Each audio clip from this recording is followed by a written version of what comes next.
Listrik statis. Listrik statis merupakan ketidakseimbangan muatan listrik pada permukaan benda. Muatan listrik tetap ada sampai benda kehilangannya dengan cara sebuah arus listrik melepaskan muatan arus listrik. Kesimpulannya bahwa listrik statis berhubungan dengan gejala kelistrikan dan tidak mengalir. Listrik statis tidak dapat mengalir dari suatu tempat ke tempat yang lain atau hanya bisa ada sekejap pada suatu tempat. Konsep dasar listrik statis. Kejadian seperti hal potongan kertas kecil dapat berinteraksi dengan penggaris yang sebelumnya penggaris digosok-gosokkan bisa dijelaskan dengan konsep dasar listrik statis atau muatan listrik. Karena jika berbicara tentang listrik tentu tidak akan lepas dari muatan listrik.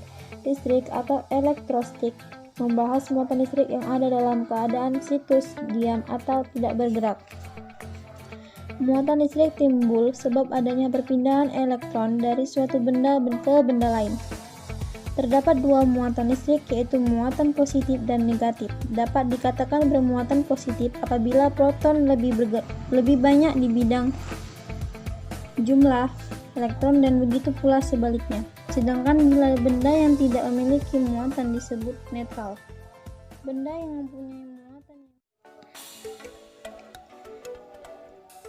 Benda yang mempunyai muatan yang sejenis akan saling tolak-menolak jika didekatkan satu sama lain. Tidak sama dengan benda yang muatan yang berbeda akan saling tarik-menarik. Interaksi yang terjadi antar muatan listrik dapat dijelaskan dengan gaya Coulomb.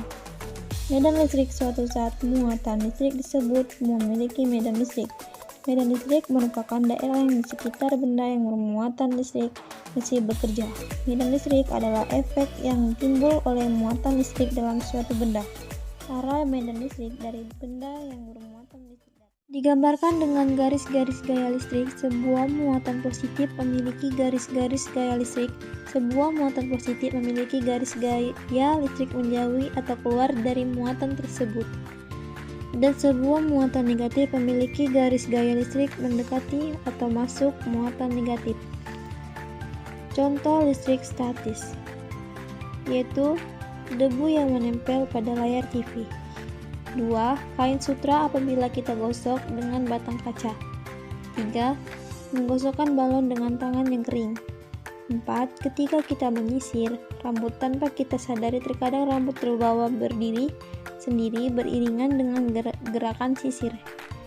Hal ini terjadi karena adanya interaksi muatan antara sisir dengan rambut.